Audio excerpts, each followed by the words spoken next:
My name is Paul Herrnson. I'm the director of the Center for American Politics and Citizenship at the University of Maryland. I was the leader of a multi-million-dollar project that was intended to study various voting technologies that are in use today.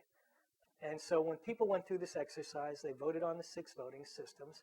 And we found that for the most part, the systems work well. People liked them. They didn't need that much help, and they could vote accurately. But roughly 3% of the time, they could not cast a vote accurately. They intended to do one thing and did another.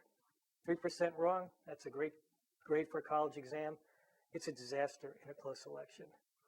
Our major findings were that the touchscreen systems were for the most part rated the most favorably by voters. They had the most confidence using them. They found them easy to read, which is probably because they could adjust the fonts. They trusted them in terms of recording their votes accurately. They also needed less help on them. And most important from my perspective, they were able to vote more accurately on them. That is, as they intended. None of the systems performed poorly, but these systems performed best. In my opinion, there were several frames that came out of the 2000 election. One was, we've got a problem with election administration. After that frame left the public view, the next public frame, way through voters and citizens viewed this process was, there are civil rights issues because the worst technology was in the poorest community, often inhabited by minorities. Then the next frame that came in for public perception was, these systems will steal your votes. Well, that's never happened. But the equation they have is a computer can be hacked. I can hack this computer. Voting is unsafe. Not everyone can hack a computer. There are all sorts of safeguards that can be put in to prevent that from happening, including something called parallel monitoring, including properly storing these, and of course, including the best defense of all, having them in a public place. Because you can't hack into a computer in a public place because there are people watching.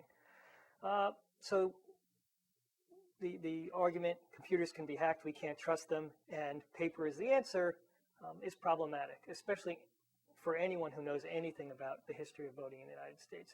Because as soon as paper ballots were introduced, paper ballots were stolen, stuffed, ballot boxes were stolen, and those are just the most blatant kinds of problems. Other problems was people would spill water on them, or the humidity in some places would prevent them from being properly counted electronically. We learned in 2000 that recounting paper ballots or recounting punch cards will never give you the same result. So the equation that a lot of these activists and computer scientists that don't know much about elections but know about computers is probably pretty faulty. The risk is there with all sorts of voting systems. And the best thing is public vigilance, voting in a public place, and to have a system that, at the very least, can maximize a voter's ability to record their votes as intended.